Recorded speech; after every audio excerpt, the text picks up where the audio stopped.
Welcome to Western New York Entrepreneurs Unleashed, the podcast that unveils the remarkable stories of local business owners running 7, 8, and even 9-figure organizations. We dive into the personal journeys that allow these inspiring leaders to live their best lives. Western New York Entrepreneurs Unleashed will offer you invaluable insight, one captivating story at a time. Brought to you by Entrepreneurs Organization of Western New York. Hello, everyone. This is David Sarnes, and I'm really excited to introduce our latest episode of Western New York Entrepreneurs Unleashed. Now, I know when I've introduced the show and our guests, a lot of times I'm excited because of the unique backgrounds of the people that are coming on the show, and today is no exception. I'm really intrigued to have some time to talk to Tricia Marsherall.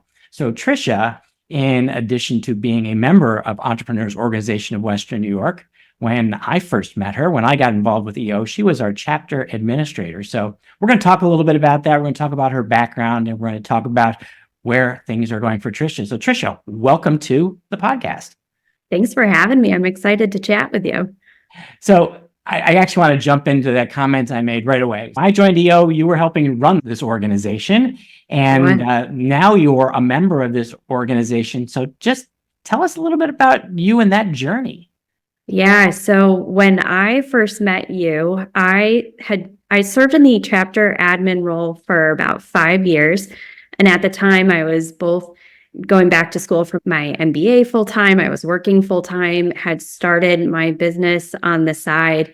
And as if I didn't have enough going on, I thought it would be a really good idea to get involved as the chapter admin. And of all the things I was doing at that time, starting my business and getting involved as the chapter admin were probably the two best things that I could do for myself.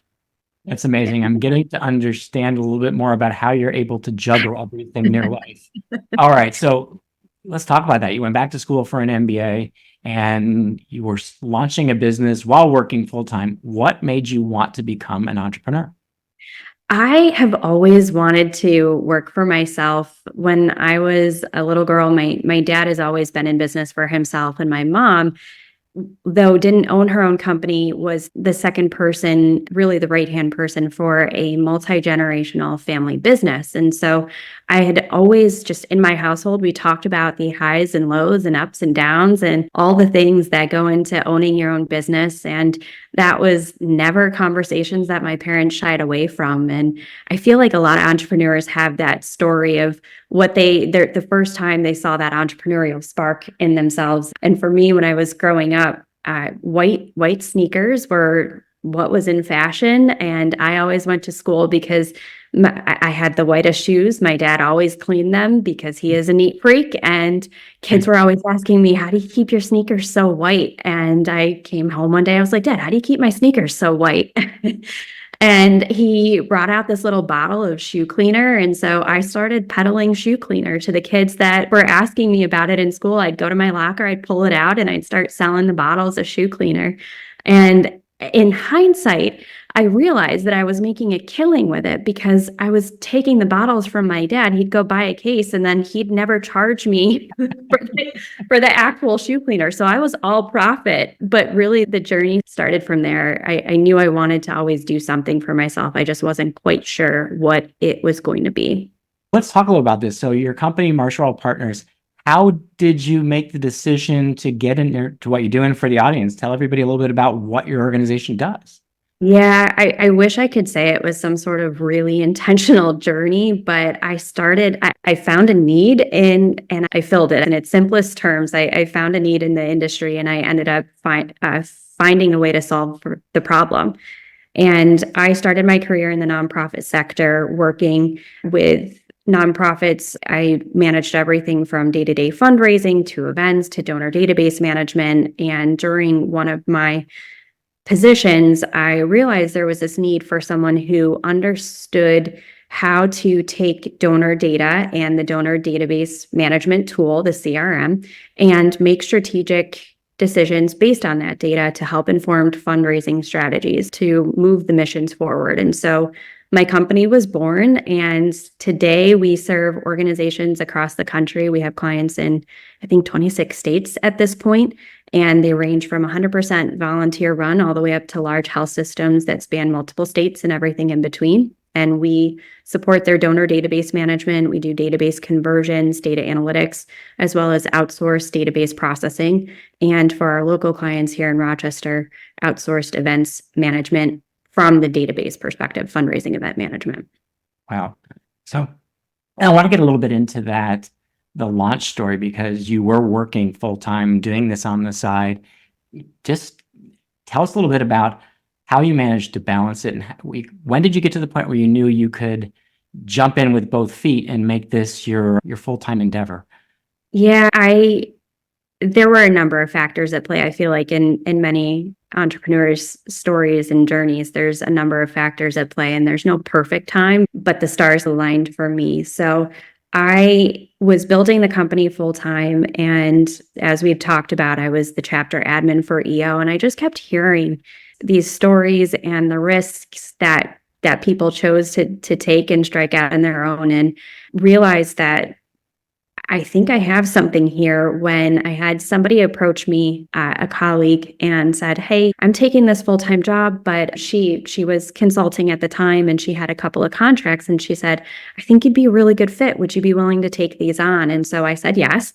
Not sure when I was going to find time to do it, but I took it on, and I think that was a key lesson for me in saying yes and figuring it out along the way. And I realized that I had something special here, and I was working full time for a for-profit company at that point, and I was selling franchises and building the business and traveling to open up the franchise locations, and all while trying to figure out where my place was going to be and how to strike out on my own. And so after a number of factors went into the decision, but ultimately I had more people asking me to take on more things, and realized now is as good a time as any. And if I'm going to go all in, I might as well bet on myself now. And I haven't looked back since.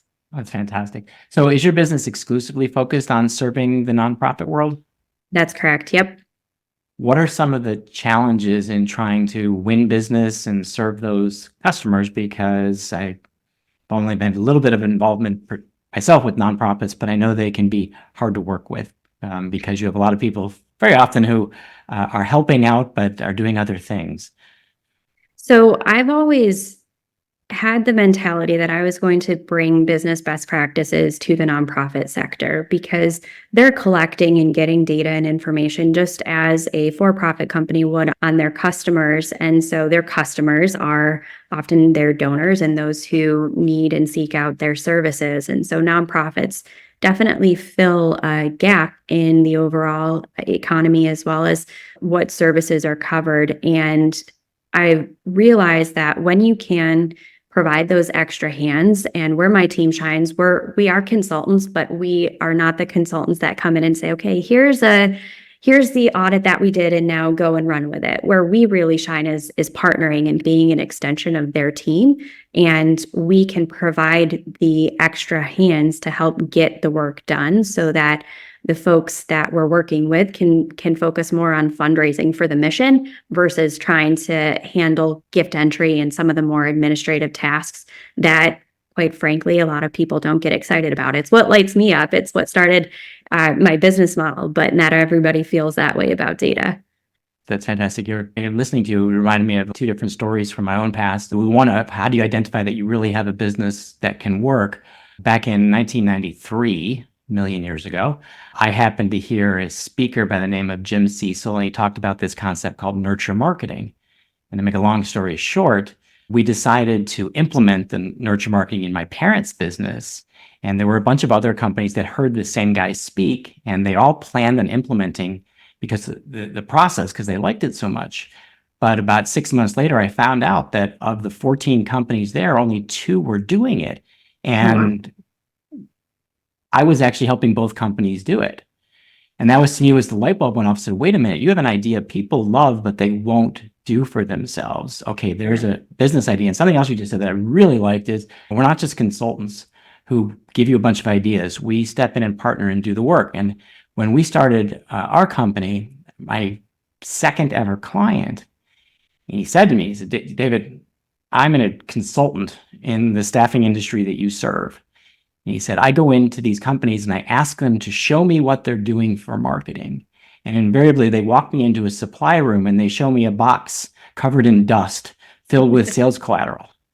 And he goes, your opportunity is not to come up with marketing materials. It's to own the execution of the marketing.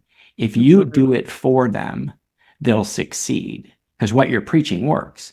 But if you just ask them to do it, or you tell them to do it, or you just hand them the materials, you'll be in the supply room with the other brochures and they'll be dusting you in a few years.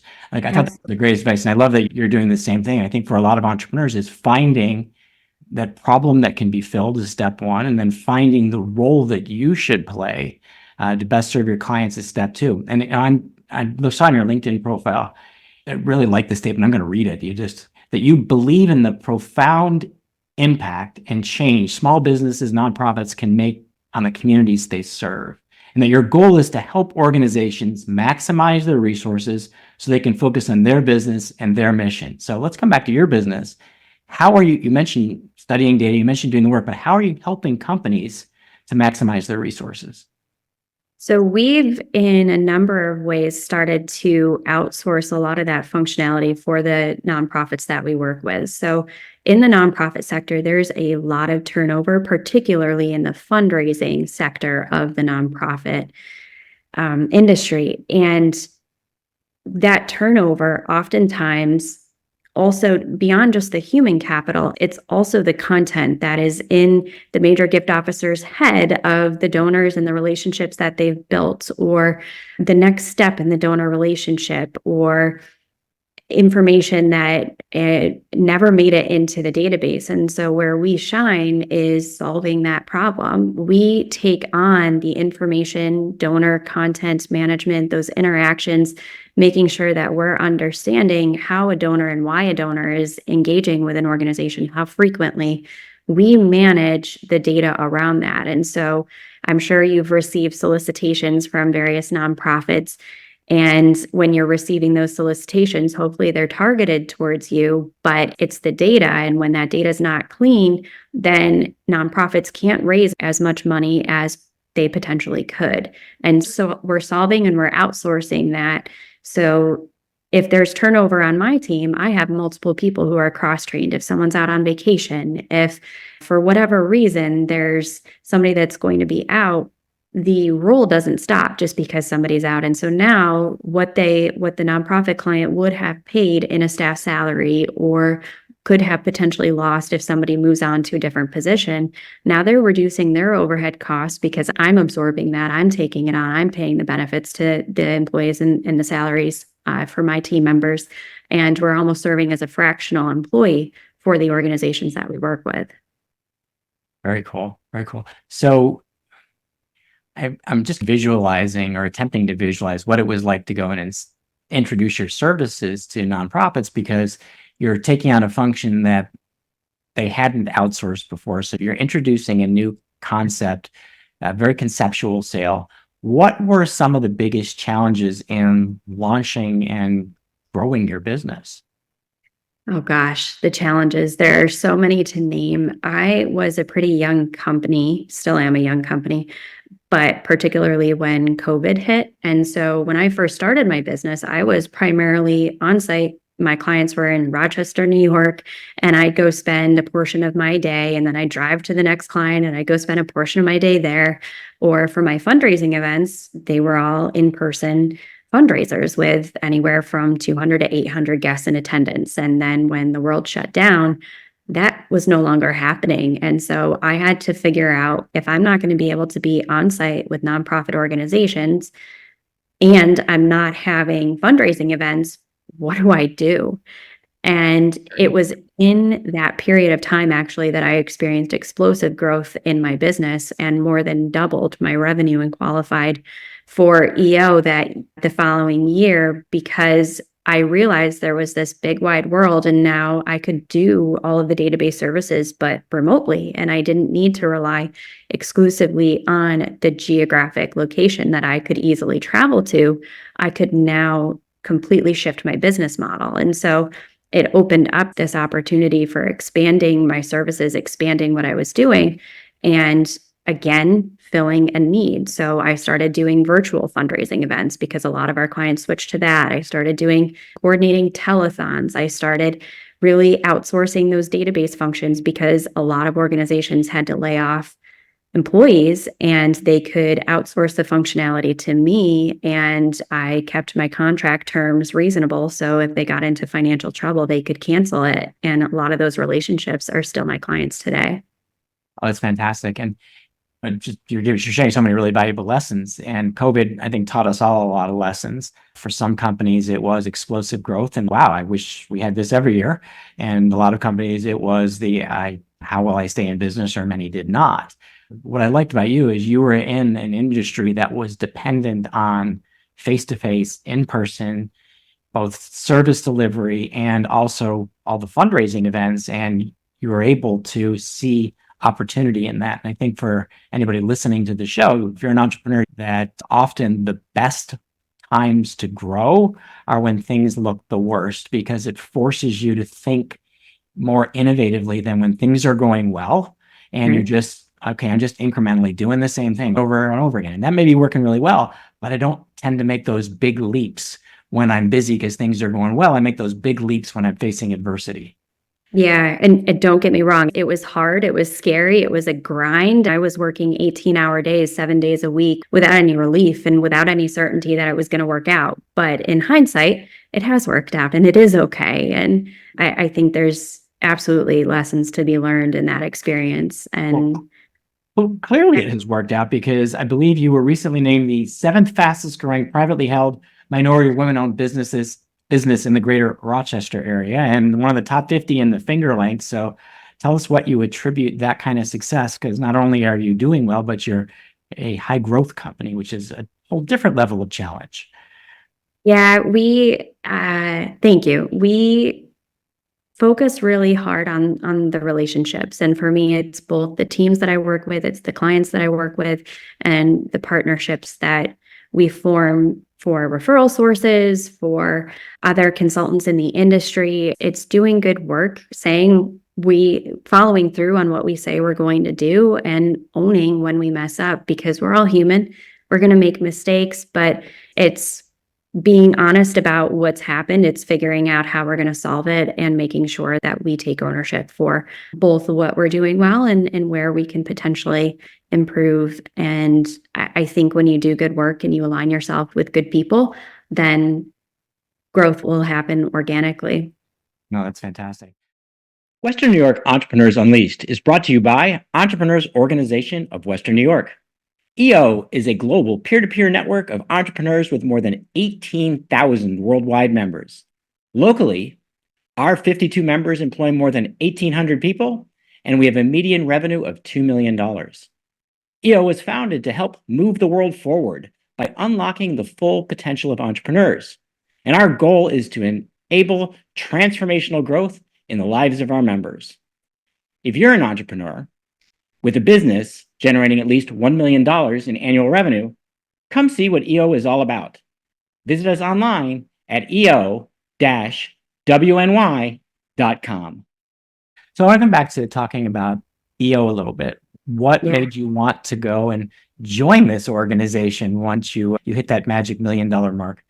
Yeah, so I, of course, had a really interesting perspective with EO because I got to work with all of these incredible entrepreneurs as the chapter admin. I got to work with the board, and I was exposed to some really interesting stories. And the thing that always intrigued me was both the educational opportunity, the unique experiences, but also the 5%, as we call it in EO. It's getting to that 5% of things that you might not share with everybody in your life. You might not be able to share the true highs and lows of your journey with your staff or with other people who aren't business owners. And while there's just a unique There's something unique about those of us who dare to be entrepreneurs, or maybe who are crazy enough to be entrepreneurs, or maybe it's one and the same, right? But to have an organization of peers where I could have those conversations and say, I'm really struggling with this from an HR perspective or from a marketing or sales perspective, and having just this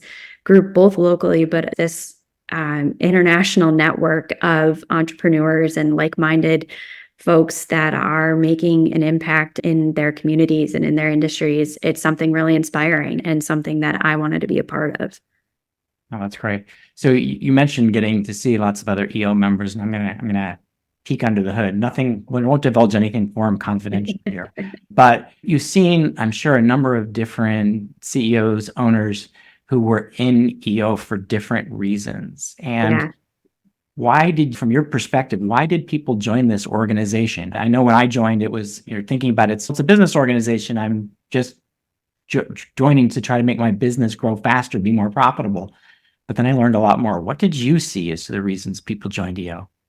I think the reasons why they joined are interesting. To me, the more interesting question is, why have they chosen to stay? Because there are so many EO members that have stayed for 20 years, 10, 20 years, right? And so to join, why I chose to join is because I knew the value that EO could bring. It pushes me to think outside of my comfort zone. It pushes me to think bigger and strategically work on the business versus working in the business. And the access to the speakers and the unique opportunities, that was intriguing to me. And I knew that I wanted to have peers in that way. And then once you start to be a part of an organization like that, you're going to get out of it what you put into it, but there is no shortage of unique opportunities and relationships to develop. And it's that networking ability just to have somebody who understands what it is that you're going through and the relationships that you can build along the way.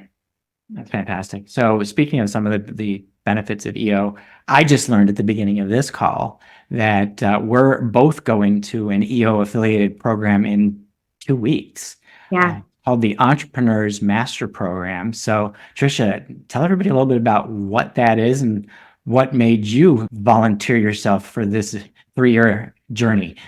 Yeah, so this 3-year journey, I'm so thrilled. It is where it's one of the most competitive programs in EO, and there's going to be a cohort of entrepreneurs from around the world getting together, and we're really going to dive into all things business. So from leadership and finance and a number of different facets of being a business owner and what it takes to be a business owner, and have access to some really incredible speakers and learn and push each other through the program and through to think outside of our typical day-to-day and really immerse ourselves in an incredible growth opportunity and experience. And I can't wait. I'm so thrilled.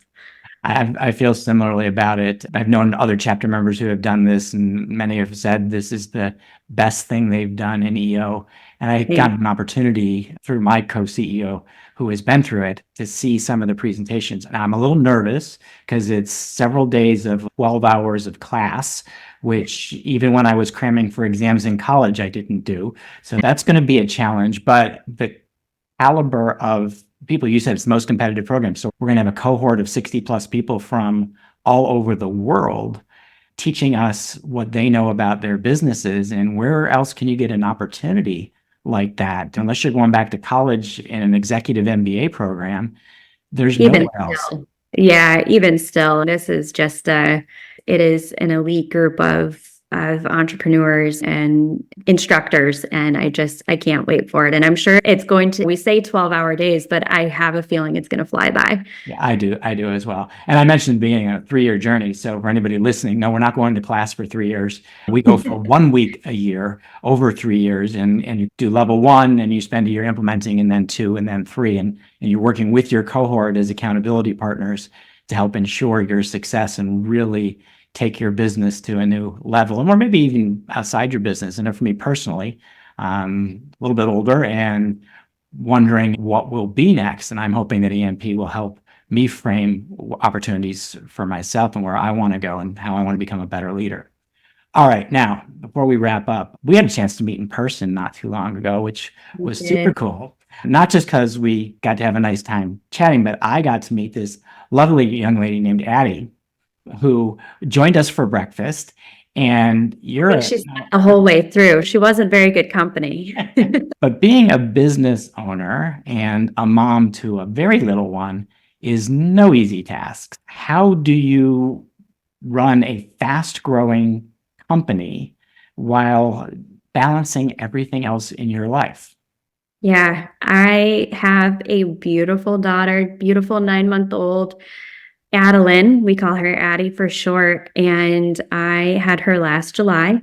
And it has been my life's greatest honor and also incredibly humbling. I feel like I'm constantly learning something new about her, about myself. And I am fortunate in that we waited to have kids. So I am further in my career. I wasn't trying to grind and build a business at the same time. And that's what worked for us. But we have a lot of help. My parents are really involved in her care. So it's nice that I actually get to work from home and get to have her at home with me full time, which is really incredible. So I'll be on a meeting and then I get to go out and pick her up and give her a squeeze and feed her a bottle. And then, so we've got a nanny who helps us as well as my parents and just get to spend so much time with her. But it's really through intentionality. I've had to really pull back because I pull back from the quantity of hours that I'm putting into my business, which means I've also staffed up. So I recently just went through a hiring round and brought on 4 new full-time team members. So we're onboarding 4 people over the course of this month, actually. And so making sure that I am appropriately staffed and making sure that I've got the right people in the right seats and that I am also investing in helping them move up and learn new skills and offloading and delegating. I am learning and getting better at doing that is not a strength of mine, but I'm really trying to make sure that my priorities are focused on the most important things within the business as well as at home. And it's not easy. Yeah, and clearly the at-home priorities are going to take priority. But you mentioned something that I think is a common challenge for entrepreneurs. We tend to be control freaks. Yes. And especially when your business is in. So how are you delegating? How are you choosing what functions to offload? How are you offloading it to make sure they're getting it done? Because as I know, as soon as you hand something off, then you're frustrated because that's not how I would have done it. So how are you making that work? I think that's the key right there, right? Is if I'm choosing to delegate it, then it's no longer, that's not how I would do it. I either can take it on and do it myself, or I can provide the training and then trust my team to take it and run with it. And honestly, sometimes they do a better job than I would have done. And I think it's really about putting the right people in the right positions and making sure they've got the tools and resources that they need to be successful in their role. And that's easier said than done. And I honestly feel like at this stage in the company, I've invested the last couple of years. I've had the ability to actually invest in building out our standard operating procedures and our own policies. We do that for our clients, but don't always take the time to do that for ourselves as well. I'm at a stage now in the growth of the company where I can focus on those things. So it's getting the right people in the right seats and then getting out of their way to let them succeed in their role and really make it their own. That makes a lot of sense. One more question about that. I can see that when you're looking at what can I get off of my plate, there's 2 schools of thought, maybe more than 2, but two that come to mind. Number one, it's things that I shouldn't be doing. I should hire somebody else to do because they really shouldn't be on my plate. Or there are things that I really don't have the level of expertise that I need, but I've been doing it because nobody has that expertise either. So I'm the default expert. Which kinds of things are you delegating and how did you make that choice?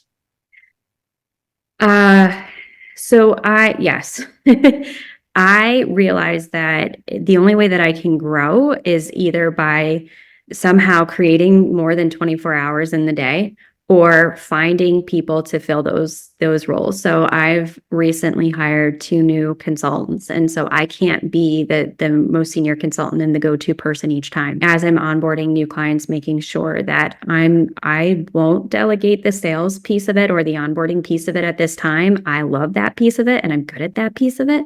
So I know what to keep in that regard, and then based on the skill sets of the team, how to pull the team together to support that particular client. And then things like IT, or there's my accounting. I don't do my accounting. There are other people who are much better suited for that than I am. And to your point, yeah, making sure I have a good legal team that I throw all my contracts at, and they take care of that piece of it. Of course, there's certain functionality that I think investing in good relationships from the start pay dividends long term.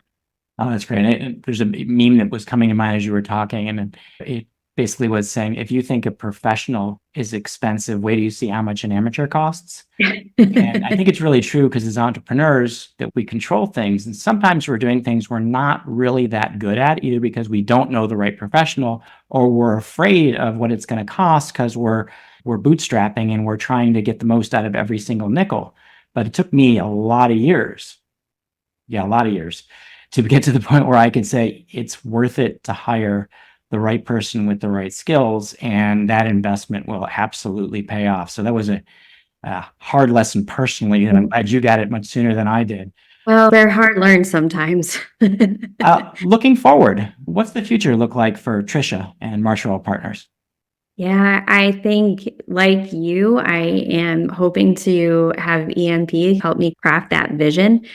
I think there's lots of experiences that I'm looking forward to and excited for, but I think continued growth, I think continued finding good people and making sure that we continue to work with good people, but also the unique experiences. I love being a mom, and I love being able to dedicate the time and have those unique experiences with her as well. So making sure that I can have the best of both worlds and really going after that vision of what do I want both professionally and personally, and how do I make it happen? And so I to be determined, but still figuring that piece out and having fun exploring along the way. Oh, that's fantastic. I think you used the key word earlier. You said, about being very intentional. You said the word intentionality as to how you approach it. And you can have that balance. My boys came down to visit with us over the last couple of weeks. One of my sons is still here, and to just say, hey, we're gonna change the schedule and work different hours because we want to do stuff when they're available. That's part of the freedom of being an entrepreneur, but it's also part of the privilege and being able to have that ability to be intentional about your schedule. Not that you're blowing off work and you're not sneaking away from the boss because you're the boss, but you're very intentional about how you use your time. And so, great lesson. All right. So if people want to learn more about you, about how you help the world, about your ability to analyze data and get things done, or just connect with you personally, where's the best place to reach out? Yeah, they can check out my website, marsherallpartners.com, or they can shoot me an email, tricia@marsherallpartners.com. All right. Thank you so much, Tricia. I had a great time chatting. I hope you did as well. And for everybody listening, hope you took home a few nuggets of wisdom from this episode of Western New York Entrepreneurs Unleashed. Thanks so much. Thank you for joining us on this episode of Western New York Entrepreneurs Unleashed, and another inspiring story from a local business leader who scaled their company. If you are ready to take your business to new heights and eager to embrace transformative growth, then don't miss our future episodes. Subscribe to this podcast today and be part of our community of leaders, builders, and change makers. Together, we're committed to moving the world forward by unlocking the full potential of entrepreneurs, one success story at a time. Brought to you by Entrepreneurs Organization of Western New York.